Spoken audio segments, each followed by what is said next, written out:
बच्चों आज हम लोग पढ़ने जा रहे हैं superposition of transverse wave. Superposition of transverse wave.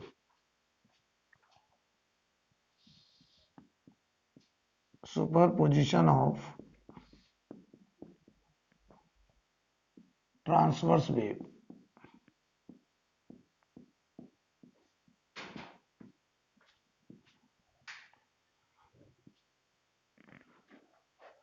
तो इसमें लिखेंगे थोड़ा सा, लेकिन टू और more wave can travel simultaneously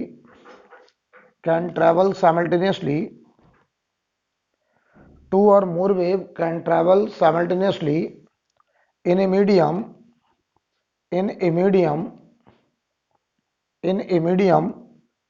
without affecting the motion of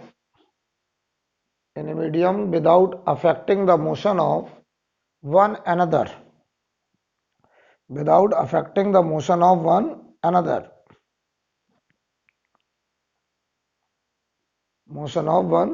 full stop बाद लिखिए आगे। Resultant displacement of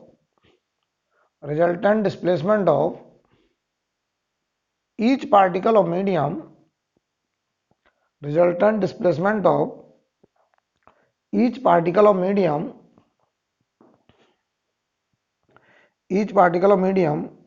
at any instant is equal to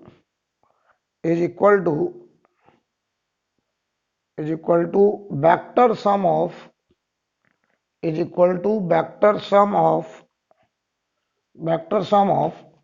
displacement produced by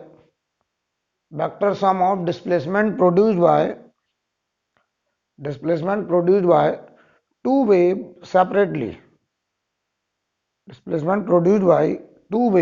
separately.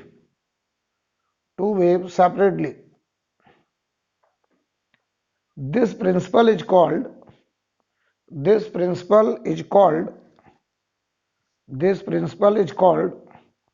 principle of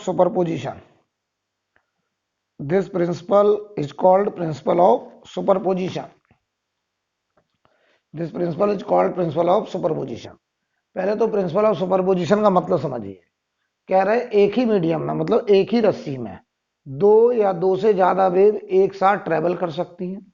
जब एक ही रस्सी में दो वेव ट्रेवल करेंगे तो उनका इंटरफियरेंस होगा। अब वो जब इंटरफियर करेंगी तो रिजल्टेंट एम्पलीट्यूड जो रस्सी के पार्टिकल का होगा, मान लो दो वेव किसी रस्सी में है, एक वेव में वो पार्टिकल 3 सेंटीमीटर की हाइट पे, दूसरी वेव में वही पार्टिकल 4 सेंटीमीटर की हाइट पे। तो जब उन दोनों का इंटरफियरेंस होगा तो वो पार्टिकल अब ना 3 सेंटीमीटर पे होगा ना 4 सेंटीमीटर पे होगा, अब वो होगा 3 और 4 की रिजल्टेंट हाइट। अब रिजल्टेंट हाइट कैसे निकलेगा? वो निकलेगा 3 और 4 का वेक्टर एडिशन। वेक्टर एडिशन किस बात से होगा, क्यों होगा? क्योंकि उन दोनों वेव के बीच में होगा कुछ फेज का डिफरेंस। तो फेज डिफरेंस की वजह से वहां पर एडिशन कैसा होगा? Vector addition. फॉर एग्जाम्पल मैं तुमसे कहूं कि मान लीजिए एक वेव ये है y1 equal to a sine या a1 sine kx minus omega t. ये एक वेव है, बताइए प्रोग्रेसिव वेव है, किधर जा रहा है? Right side. एम्पलीट्यूड कितना है? a1, right. और जो दूसरा वेव है उसका इक्वेशन है a2 sine kx minus omega T plus 5। ये दूसरा वेव है और इस वेव का बताइए एम्पलीट्यूड a2 है, ये भी राइट जा रहा है। इसका बताओ फेज इससे कितना ज्यादा है? 5 फेज डिफरेंस है। तो जब ये दोनों वेव सेम रस्सी में इंटरफियर करेंगी तो जो रिजल्टेंट एम्पलीट्यूड होगा अब वो ना a1 होगा ना वो a2 होगा, वो a1 a2 का वेक्टर एडिशन। और वेक्टर दो वेक्टर जिनके बीच में कितना एंगल मानेंगे हम? 5, जो होगा फेज डिफरेंस। यानी मतलब कुछ स्टोरी ऐसी है, बताओ। अच्छा a1 से a2 5 एंगल ज्यादा है, तो मान लो ये a1 है, ये a1 वेक्टर है, तो इधर a2 वेक्टर होगा ऐसे, और इनके बीच में ये एंगल कितना है? 5। तो जरा बताइए इनका रिजल्टेंट हम कैसे निकालेंगे? तो आप चाहो तो a2 के क्या कर लो, कंपोनेंट कर लो। तो बताओ अगर हम ए टू के कंपोनेंट करते तो बताओ इधर की तरफ क्या आता, ए वन प्लस ए टू का कॉस फाइव, इधर की तरफ क्या आता, ए टू का साइन फाइव आएगा। तो बताओ इनका रिजल्टेंट यहां कहीं आएगा ए रिजल्टेंट, और ये रिजल्टेंट हमने मान लिया ए वन वाले से, यानी ये वाला ए वन, इससे फेज में थीटा एंगल ज्यादा है। कितना एंगल, थीटा। तो ये थीटा हम बड़े आराम से निकाल सकते हैं, कैसे, यहां लगा दो टेन थीटा, तो टेन थीटा बराबर परपेंडिकुलर अपॉन बेस, तो ये आएगा ए टू का sine five upon a one plus A two का कॉस फाइव। तो देखो सवाल में हमें ए वन पता है, ए टू पता है, फाइव भी पता है, तो क्या यहां से ये थीटा एंगल हमारे लिए अब नॉन एंगल है। तो थीटा अगर आ गया तो पता है इन दोनों वेव का जब सुपरपोजिशन हुआ तो रिजल्टेंट वेव जो होगी वो होगी y1 प्लस y2। जब ये दोनों वेव सेम रस्सी में इंटरफियर करी तो पता है इनके इंटरफियरेंस में कितना फेज डिफरेंस है, 5।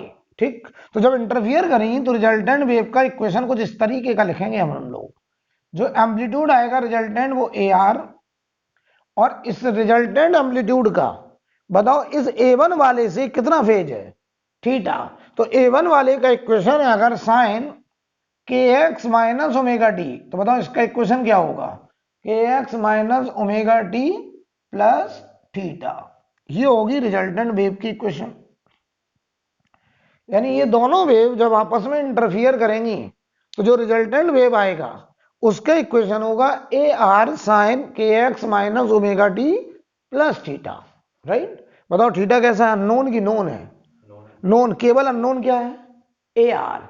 तो ए आर हमारे लिए अननोन नहीं है देखा जाए तो, क्यों, ए आर इसका और इसका रिजल्टेंट है, ये दोनों कितने एंगल पे, 90। तो बताओ ए आर का स्क्वायर मैं लिख सकता हूं ए आर स्क्वायर बराबर क्या लिखेंगे आप, A one plus A two cos five का स्क्वायर प्लस ए टू साइन फाइव का स्क्वायर। क्यों भाई, ऐसे लिखा जाएगा, A one plus A two cos five का स्क्वायर प्लस ए टू साइन फाइव का स्क्वायर। जरा ओपन करो बेटा ऐसे, तो ए आर स्क्वायर बराबर, आपको पता है ये दो वेक्टर कितने एंगल पे हैं, फाइव। तो याद करो दो वेक्टर अगर फाइव एंगल पे होते थे तो उनका रिजल्टेंट का स्क्वायर निकालते थे, A one square plus A two square plus two A one A two cos five, तो वही आएगा निकल के, देखिएगा ए आर स्क्वायर बराबर, इसे ओपन करो, a one square a two का square cos square five plus two ए वन ए टू कॉस फाइव और प्लस ए टू का स्क्वायर साइन स्क्वायर फाइव। क्यों भाई, तो यहां देखो जरा ए आर स्क्वायर बराबर, ये बताओ जरा A one square plus cos square five plus sine square five, 1 हो गया। तो ये आया A two square plus two A one A two cos five, यहां से निकलेगा हमारा रिजल्टेंट एम्पलीट्यूड। यानी अगर दो वेव के बीच में फेज डिफरेंस कितना है, 5, तो जो रिजल्टेंट एम्पलीट्यूड होगा वो A1 A2 दो वेक्टर मान लेंगे हम, और उन वेक्टर के बीच में कितना एंगल मानेंगे, 5। तो उनका रिजल्टेंट आएगा ए आर स्क्वायर बराबर A one square plus A two square plus two A one A two cos five. Right, और बताओ रिजल्टेंट वेव की इक्वेशन ये होगी।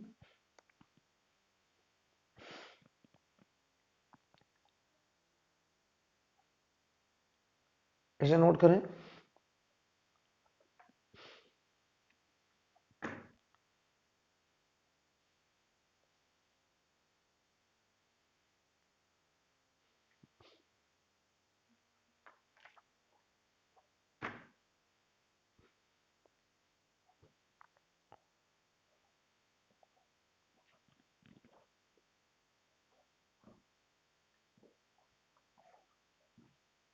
हो गया। अच्छा याद करो हमने आपको ट्रांसवर्स प्रोग्रेसिव वेव जब बताया था, एनर्जी इन वेव मोशन बढ़ाया था। तो अगर बताओ मीडियम सेम है तो intensity proportional to A square, बताइए, intensity proportional to A square.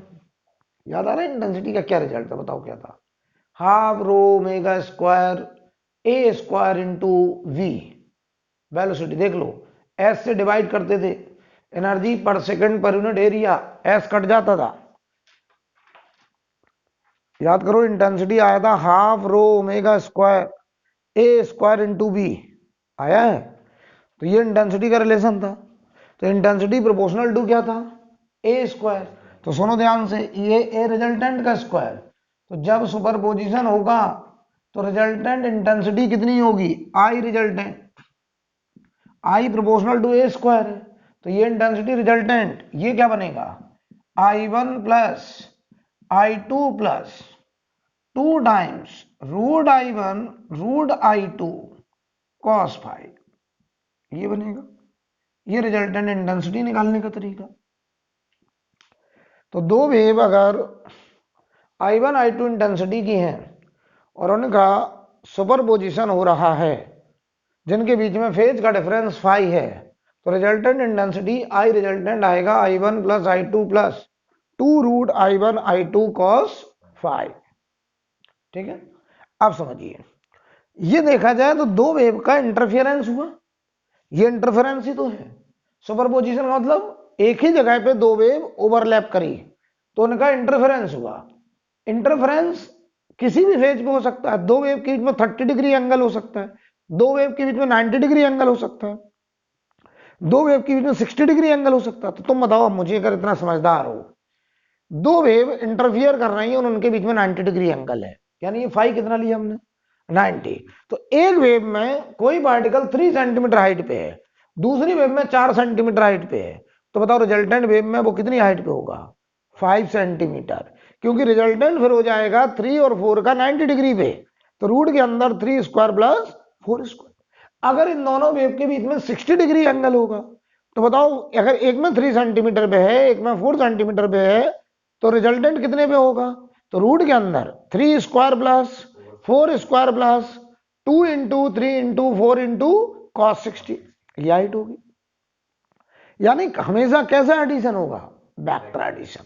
अगर बताओ फेज का डिफरेंस 0, तो बताओ एक वेव में वो पार्टिकल 3 सेंटीमीटर हाइट, एक पे 4 सेंटीमीटर हाइट, तो रिजल्टेंट हाइट, हाँ करो करो करो, जरा करो, हाँ करो करो, ऐसे ही करो, ऐसे ही करो, क्या पेन चला रहे हो इसमें। अरे तुम खुद सोचो, इधर देखो, इधर देखो, बेवकूफी कर रहे हो। एक 3 सेंटीमीटर एक वेक्टर ऐसे है, 0 डिग्री एंगल दूसरा ऐसे है, तो इनका एडिशन 3 और 4 कितना,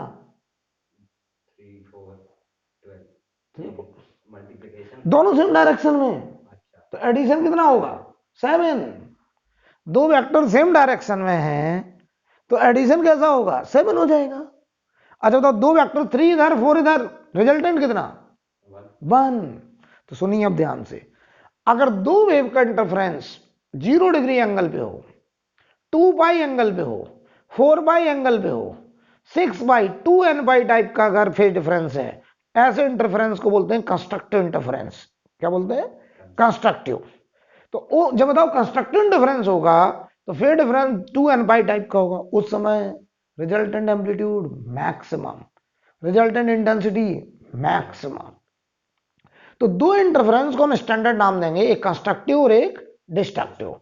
डिस्ट्रक्टिव में फेज डिफरेंस कितना होगा, पाई, 3 पाई, 5 पाई, 2n-1 पाई टाइप का फेज डिफरेंस, ऐसे इंटरफेरेंस को बोलेंगे डिस्ट्रक्टिव। और उसमें amplitude minimum, intensity minimum, right.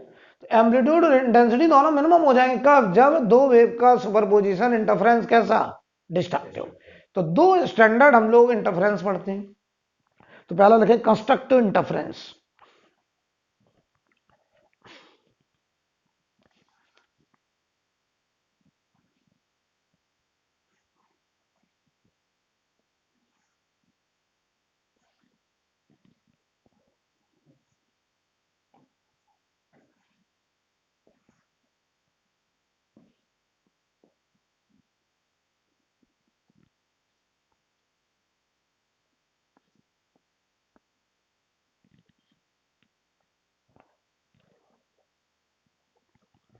अब हम लिखने जा रहे हैं कंस्ट्रक्टिव इंटरफेरेंस।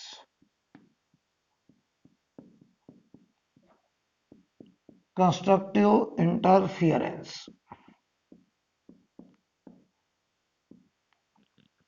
अच्छा याद करो, अब ये भी हमने दो बातें निकाली हैं। तो ए आर स्क्वायर बराबर A one square plus A two square plus 2a1 a2 cos five, क्यों ऐसे लिखा?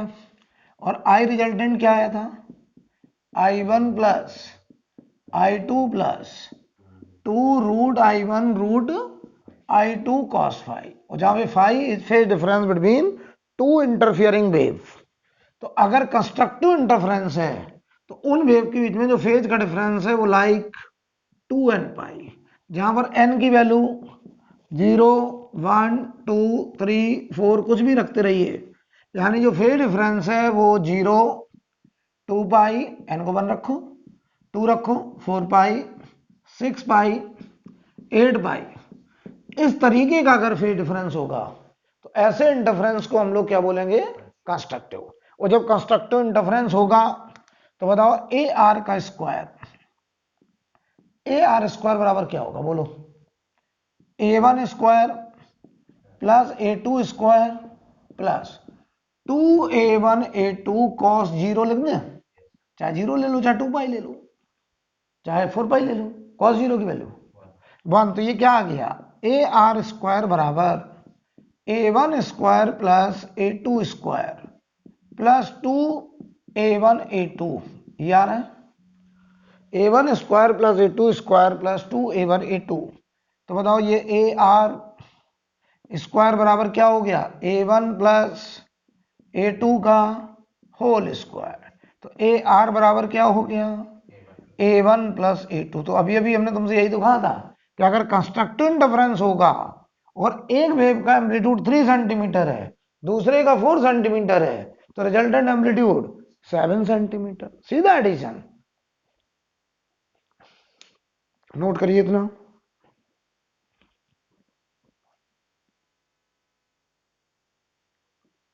अब हम लोग इंटेंसिटी निकालने जा रहे हैं कंस्ट्रक्टिव इंटरफेरेंस में।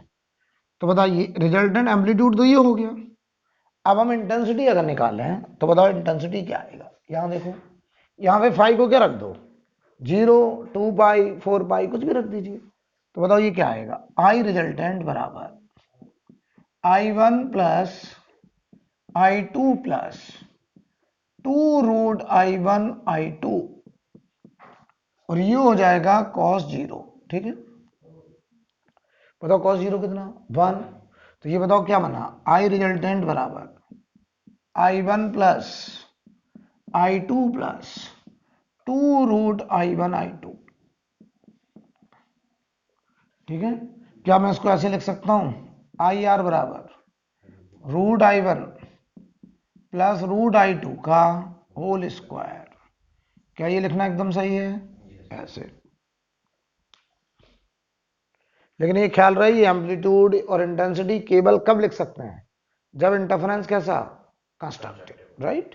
अब आओ, अगर हम कंस्ट्रक्टिव इंटरफेरेंस को जरा फोटो से समझाना चाहें कि कैसे होता होगा कंस्ट्रक्टिव इंटरफेरेंस, तो देखिए ये एक रस्सी में एक ये वेव, ये दूसरा वेव, ऐसे। मान लो इनके बीच में फेज डिफरेंस कितना है? 0 या 2 पाई या 4 पाई। इसका एम्पलीट्यूड A1, इसका एम्पलीट्यूड A2। ये एक ही रस्सी में दो वेव ट्रेवल कर रही हैं। अभी इनका इंटरफेरेंस स्टार्ट नहीं हुआ। जब ये जस्ट इंटरफियर करने पहुंची, ऐसे ऐसे, ये ऐसे आ रहा है, ये ऐसे आ रहा है, इसका एम्पलीट्यूड है A1 और इसका एम्पलीट्यूड है A2। ठीक, तो जब इनका सुपरपोजिशन होगा, राइट, तो बताओ जब सुपरपोजिशन होगा तो रिजल्टेंट हाइट जब ये दोनों मिक्स हो रही होंगी तो पता कुछ ऐसा पिक्चर हो जाएगा, ऐसे।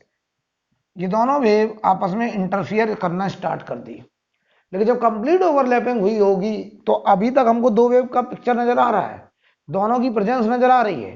लेकिन जब ये कंप्लीट ओवरलैप करेंगी उस समय बताइए जरा, हमें एक ही वेव नजर आएगी, और उस वेव की हाइट कितनी होगी? एम्पलीट्यूड बोलो? A1 प्लस A2, बिल्कुल सही, A1 प्लस A2। ये होगा ए रिजल्टेंट। किस केस में? कंस्ट्रक्टिव इंटरफेरेंस के केस में। राइट। अगर यही फेज डिफरेंस 90 होता तो यही ए आर कितना होता? अगर 90 डिग्री फेज डिफरेंस पे होते दोनों तो ये ए आर की वैल्यू कितनी होती? रूट के अंदर A one square plus A two square. Right.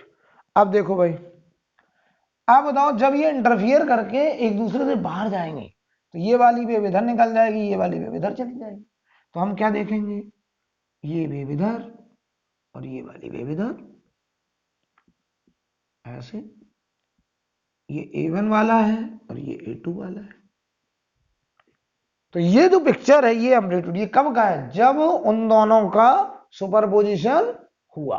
Right. तो फोटो बनाइए।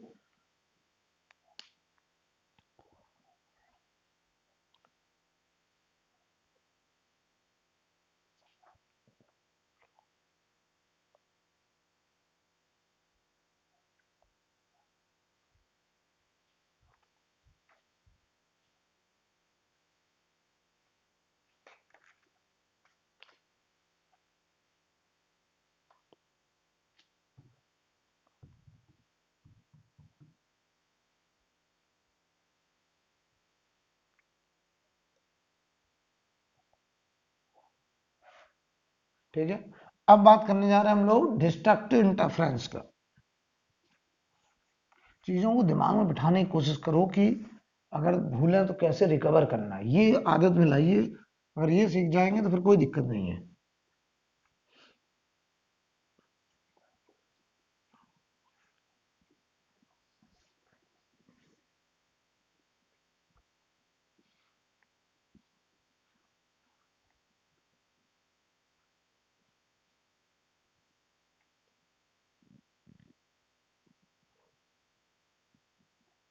अगर हम आपसे कहें डिस्ट्रक्टिव इंटरफ्रेंस,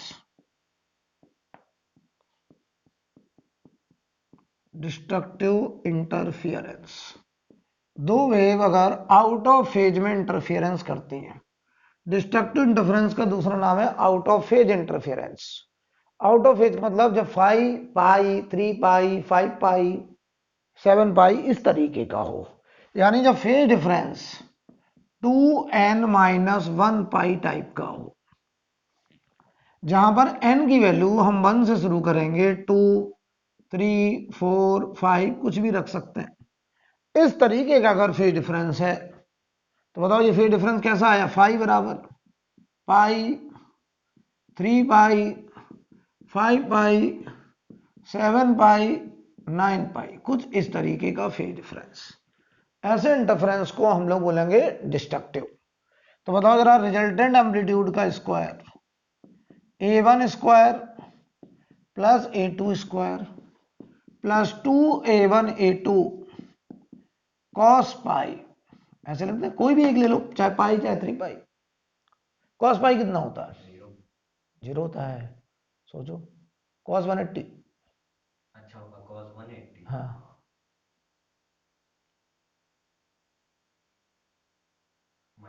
-1। तो ये देखो ए आर स्क्वायर बराबर A1 square plus A2 square -2A1A2, ये आएगा। तो गौर से देखो ये क्या लिखा है, ए आर स्क्वायर बराबर A1 माइनस A2 का होल स्क्वायर। तो ए आर की value resultant amplitude A1 minus A2, ये साइन इसलिए लगा दिया अगर A1 बड़ा होगा तो A1 से A2 घटा, अगर A2 बड़ा होगा तो A2 में से A1 घटा देंगे। राइट। अब इंटेंसिटी के लिए सोचो जरा, रिजल्टेंट तो बताओ ये एम्पलीट्यूड मिनिमम है बेटा। रिजल्टेंट एम्पलीट्यूड मिनिमम कब होता है? जब इंटरफेरेंस कैसा? डिस्ट्रक्टिव। यहां आ जाओ जरा, अगर हम इंटेंसिटी के लिए लिखें तो आई रिजल्टेंट बराबर, ये देखो I1 plus I2 plus 2√I1I2 cos phi, और फाई की जगह मैंने पाई लिखा।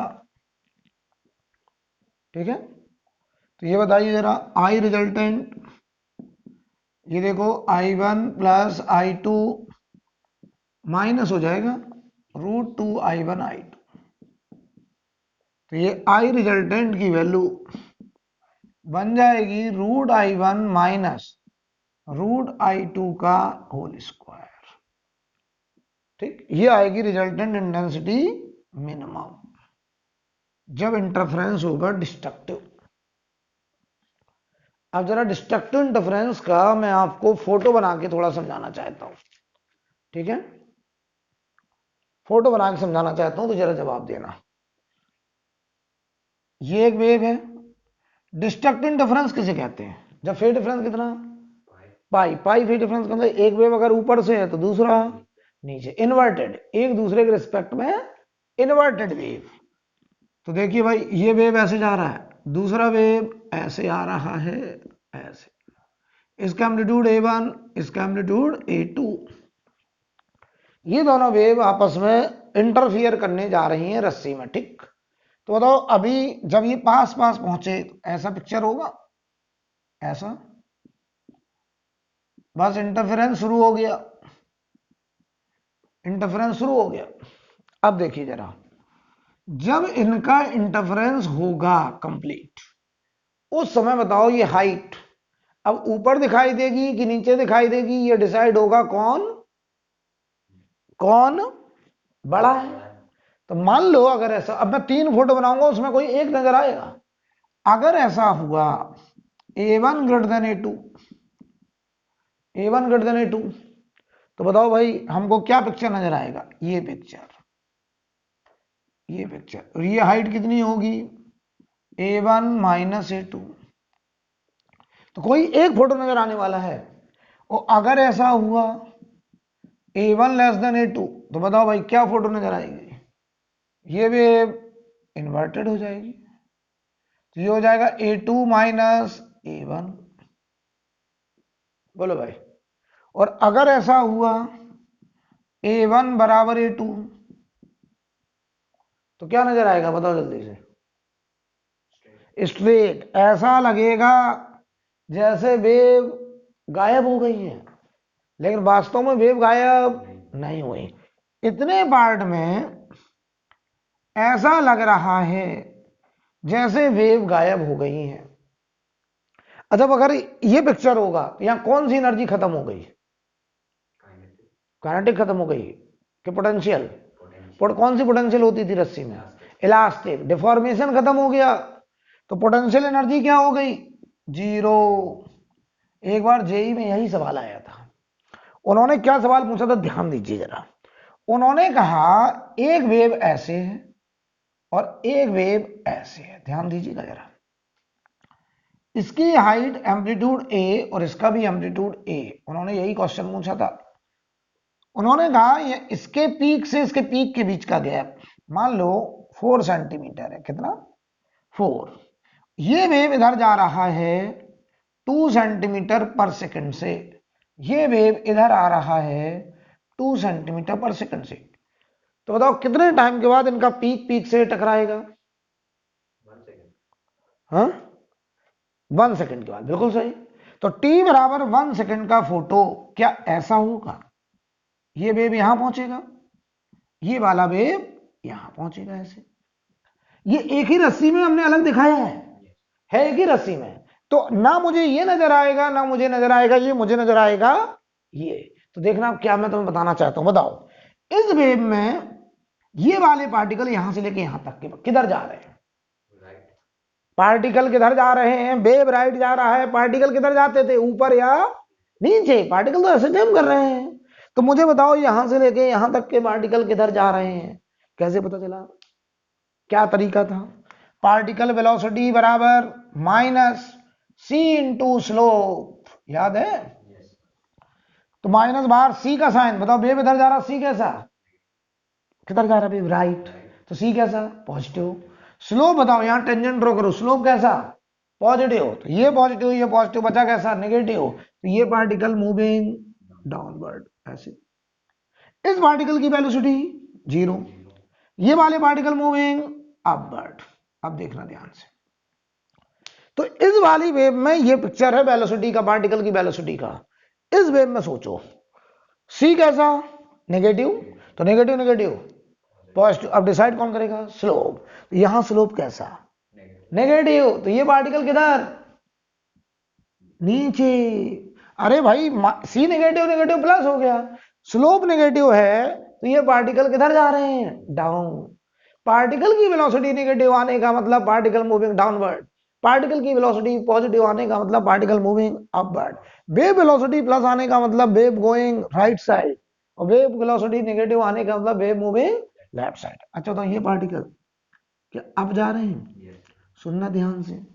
तो जब इनका सुपरपोजिशन हुआ और हमको ये वेव नजर आई ऐसे, इतने पार्ट में सुपरपोजिशन हुआ।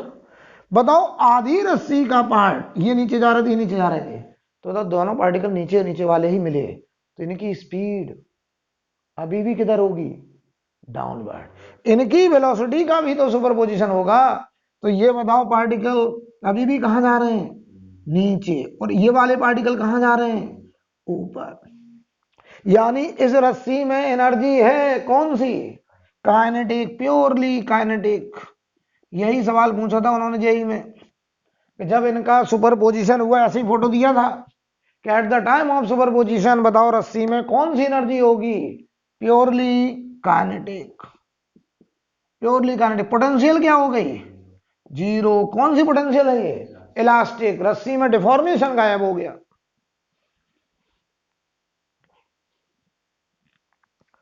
रस्सी में डिफॉर्मेशन गायब हो गया, तो पोटेंशियल एनर्जी खत्म हो गई। बताओ ये फोटोग्राफ परमानेंट है कि एक इंस्टेंट के लिए। अब क्या होगा, जो वेव इधर आ रही थी वो ऐसे निकल जाएगी, और जो इधर जा रही थी वो इधर चली जाएगी ऐसे। ये A1 और ये A2, यानी इन तीन पिक्चर में कोई एक पिक्चर होगा बीच में।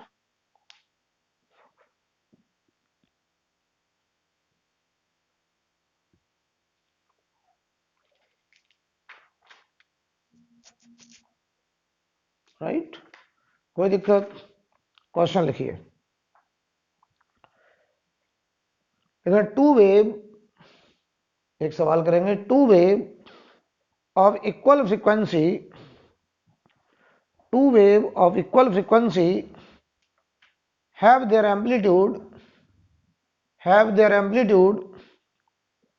in ratio 3:5.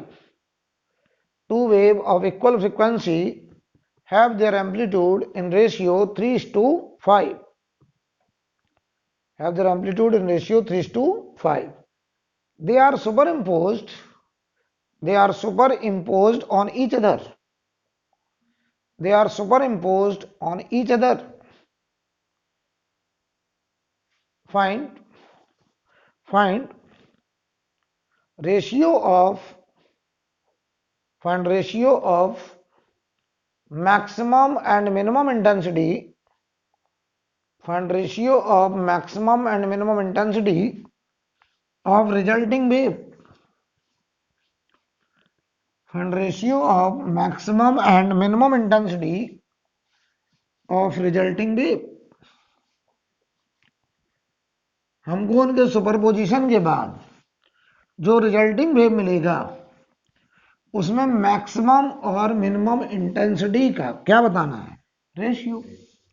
तो बताओ भाई मैक्सिमम इंटेंसिटी कब होती थी, जब इंटरफेरेंस कैसा, कंस्ट्रक्टिव, और मिनिमम इंटेंसिटी जब इंटरफेरेंस डिस्ट्रक्टिव। तो ये अंडरस्टूड है कि एक बार हमें कंस्ट्रक्टिव इंटरफेरेंस लेना है और एक बार डिस्ट्रक्टिव लेना है। बताओ A1/A2 कितना दिया है, 3/5। तो बताओ आई मैक्सिमम क्या होता था, अभी अभी पढ़ के गए, बोलो जल्दी से। रूट के अंदर I1 प्लस रूट I2 का स्क्वायर अपॉन आई मिनिमम क्या होता था, तो अपॉन रूट के अंदर I1 माइनस रूट I2 का होल स्क्वायर, यही तो पढ़ के गए। और I proportional to A square. तो बताओ जल्दी से इधर I1 proportional to A1 square हो गया नहीं, तो ये क्या आएगा A1 प्लस A2 का होल स्क्वायर। ये क्या आएगा A1 माइनस A2 का whole square. I proportional to A square है, तो यार इसे तुम के A स्क्वायर लगोगे तो के तो कट जाएगा ऊपर नीचे से, तो A बचेगा A1। भाई A स्क्वायर करोगे तो रूट लोगे, सही है। Yes, sir. बताओ भाई 3:5, तो ये 3 प्लस 5 का स्क्वायर, 3 माइनस 5 का स्क्वायर, 64/4, 16:1, ये आंसर है।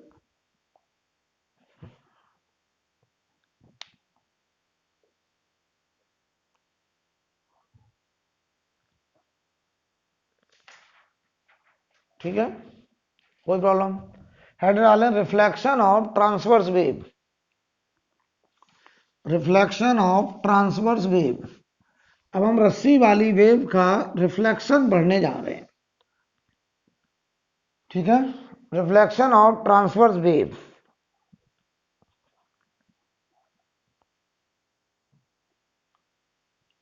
तो आप हेडिंग डालें reflection of transverse wave, reflection of transverse wave, इसमें पहला पार्ट।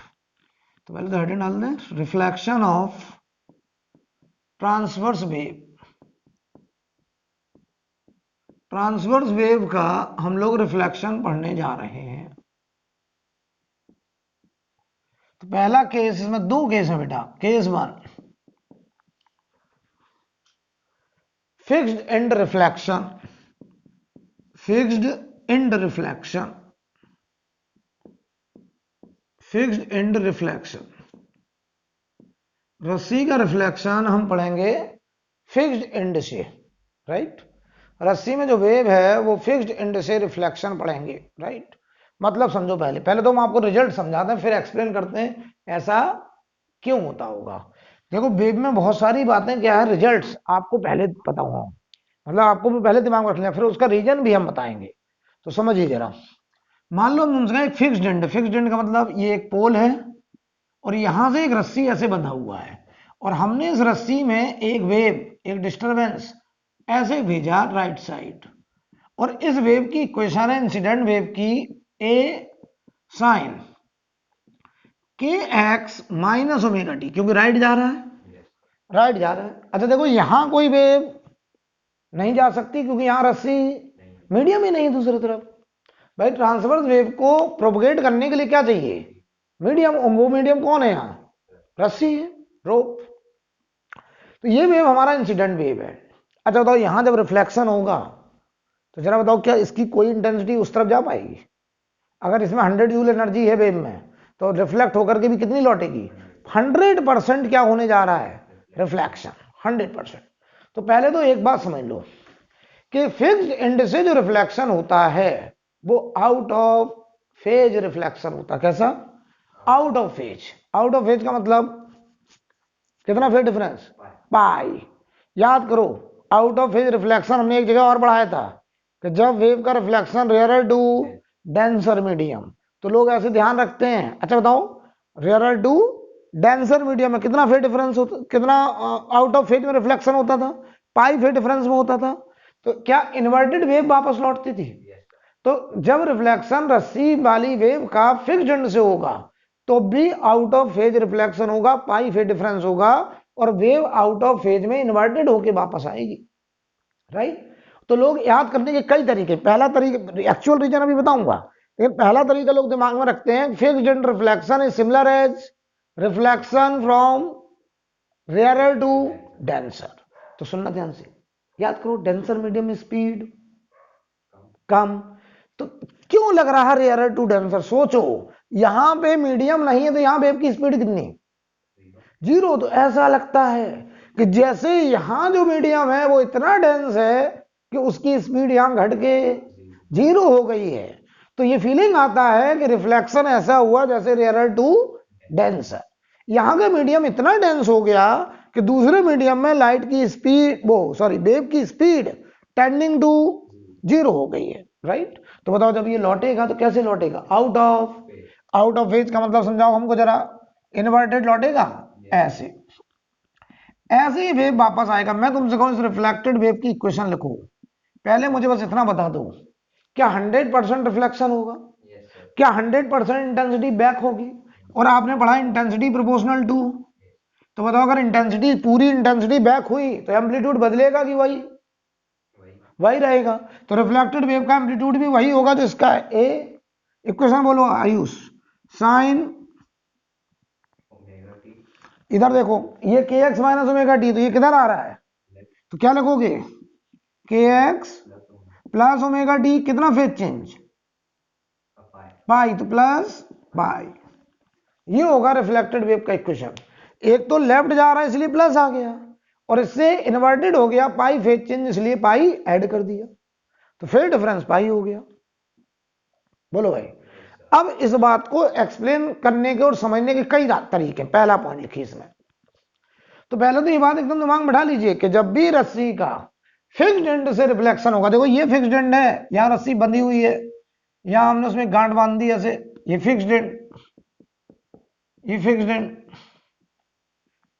तो जब भी फिक्स्ड एंड से रिफ्लेक्शन होगा ट्रांसवर्स वेव का, तो हमेशा कैसा होगा, सेम फेज की out of phase, out of. इसमें पहला पॉइंट लिखें, it is similar as, it is similar as, it is similar as reflection from, it is similar as reflection from rarer to denser medium, it is similar as reflection from rarer to denser medium, right. याद करो rare to denser में भी out of phase ही तो होता था।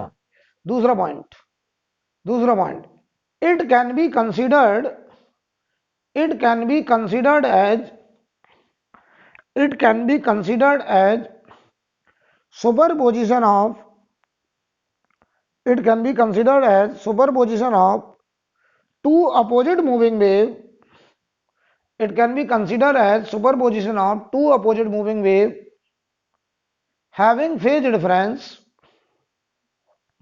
having phase difference pi, having phase difference pi। कुछ लोग कहते हैं कि फिक्स्ड एंड से रिफ्लेक्शन को समझने का एक तरीका है, ऐसा लगता है जैसे रिफ्लेक्शन रेयर टू डेंसर। कुछ लोग कहते हैं कि ऐसा लगता है कि जैसे फिक्स्ड एंड रिफ्लेक्शन सुपरपोजिशन है दो अपोजिट मूविंग वेव का, जिनके बीच में फेज का डिफरेंस कितना, पाई। तो समझना इस बात को कैसे एक्सप्लेन करें। इसका मतलब ये है कि ये मान लो फिक्स्ड एंड था, यहां से एक वेव ऐसे आ रहा है, ठीक, ये वेव आ रहा है, तो कह रहे हैं दूसरी तरफ एक इमेजिनरी वेव कंसीडर कर लो। वास्तव में यहां कोई मीडियम, तो दूसरी तरफ एक इमेजिनरी वेव कंसीडर कर लो। तो हमने एक इमेजिनरी वेव, जितना दूर ये है उतना ही दूर, एकदम आइडेंटिकल ऐसे, एक अपोजिट मूविंग वेव, सॉरी एक अपोजिट मूविंग वेव जिसके बीच में कितना फेज डिफरेंस, पाई, तो इन्वर्टेड ऐसे। तो बताओ अगर इसकी इक्वेशन है y equal to A sine के एक्स माइनस ओमेगा टी, तो बताओ बेटा इसकी क्या इक्वेशन होगी, y equal to A sine के x plus omega T plus pi. अब सुनिएगा ध्यान से, तो कहते हैं कि ऐसा लग रहा है जैसे दो अपोजिट मूविंग वेव इंटरफियर कर रही हैं पाई फेज डिफरेंस में। तो सोचो जब ये यहां पहुंचेगा, ये फिक्स्ड एंड है, जब ये यहां पहुंचेगा, तो बताओ जब ये यहां ऐसे पहुंचेगा, तो वो वाली वेव ऐसे आ चुकी होगी। बोलो एक इंस्टेंट के लिए बताओ क्या दिखाई देगा तुमको जब ये इंटरफियर करेंगी। तो देखना ये मैं बना रहा हूं तो समझना, ये ऐसे होना चाहता था, थोड़ी देर के रिजिड सपोर्ट हम हटा रहे हैं, ये ऐसे होना चाहता था, दूसरा वेव ऐसे। तो जब इनका इंटरफेरेंस होगा तो हमें ना ये दिखाई देगा ना ये, थोड़ी देर के लिए। जब ये फिक्स्ड एंड से रिफ्लेक्शन कर रहा होगा तो रस्सी एकदम स्ट्रेट, रस्सी एकदम स्ट्रेट, यानी वास्तव में जब ये वेव यहां पहुंचता होगा तो एक इंस्टेंट के लिए वो वेव डिसअपियर हो जाती होगी, राइट।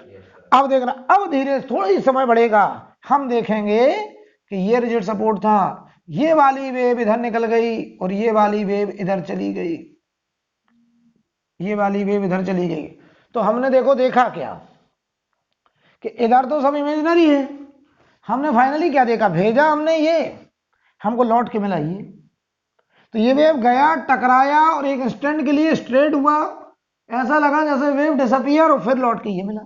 तो बताओ हमने भेजा था क्या, y equal to A sine के एक्स माइनस ओमेगा टी, मिला क्या ए साइन के x plus omega T plus pi, कितना phase difference, pi.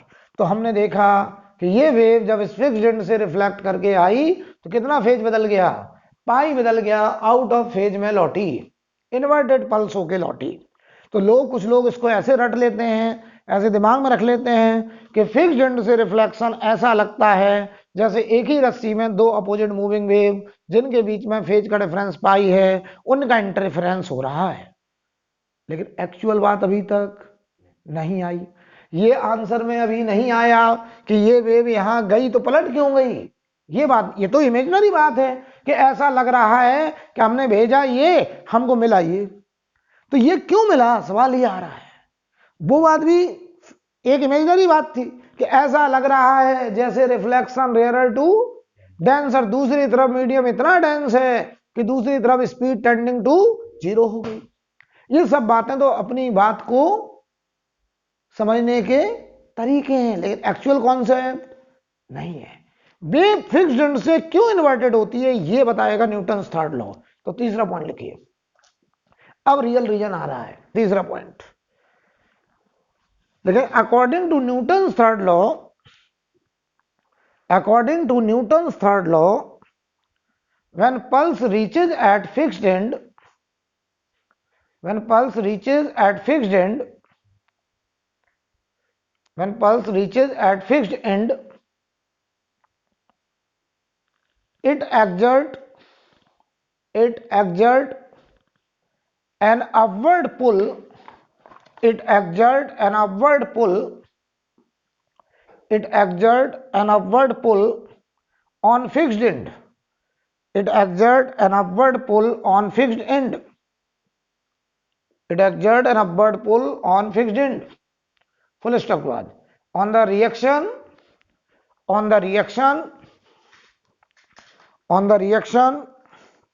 fixed end exert, on the reaction fixed end exert equal and opposite force,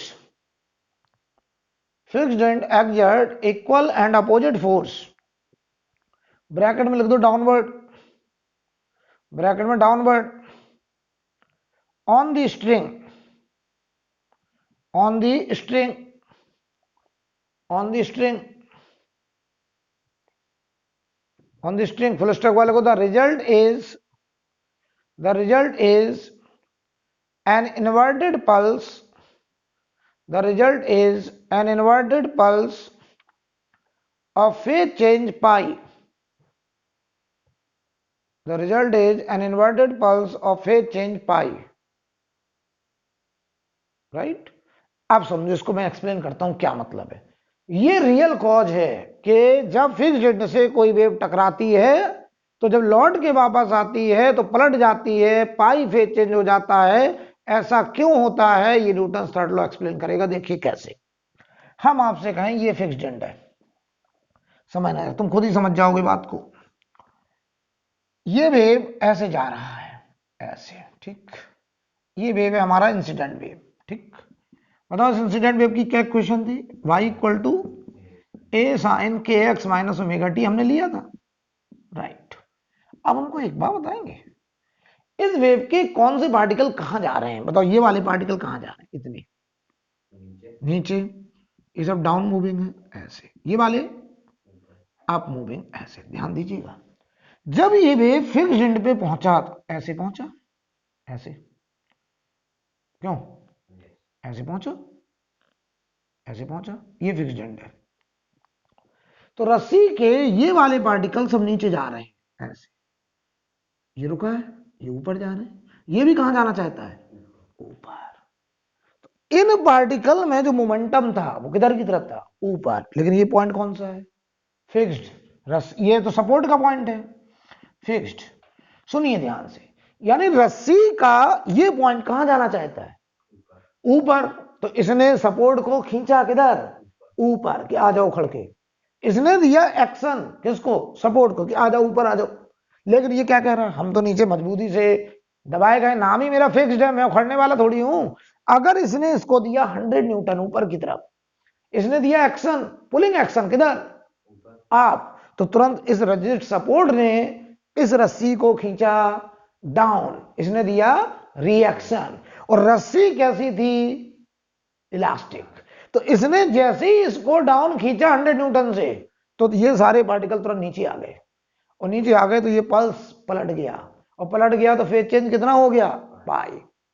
तो वास्तव में pi phase change होने की वजह है न्यूटन थर्ड लॉ, कि जब रस्सी के वो पॉइंट फिक्स्ड एंड के पास पहुंचते हैं तो वो फिक्स्ड एंड को ऊपर की तरफ पुल करते हैं, ये देते हैं एक्शन। तो रिजिड सपोर्ट तो ऊपर नहीं जाता क्योंकि वो तो रिजिड है, फिक्स्ड है, लेकिन वो रिएक्शन जब देता है रस्सी के पॉइंट को, तो रस्सी के पॉइंट नीचे आ जाते हैं और रिजल्ट में रस्सी पलट जाती है और हमको ऐसा नजर आता है, ऐसा, और ये वेव ऐसे वापस जाने लगता है। तो हमने भेजा क्या था, ए साइन के एक्स माइनस ओमेगा टी, लौट के मिला क्या, ए साइन के x plus omega T plus पाई, इन्वर्टेड वेव। ये है रियल कॉज, बना लीजिए इसको फोटो।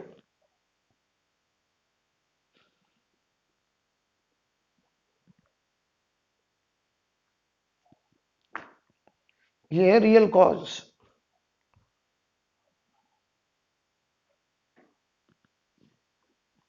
अब केस 2, फ्री एंड रिफ्लेक्शन।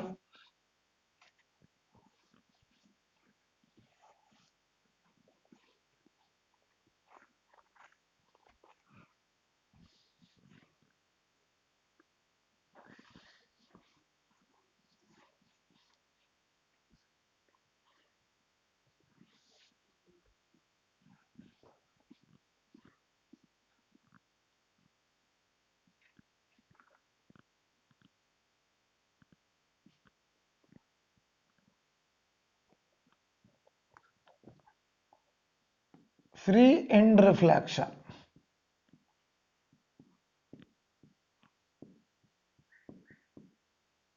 ठीक है।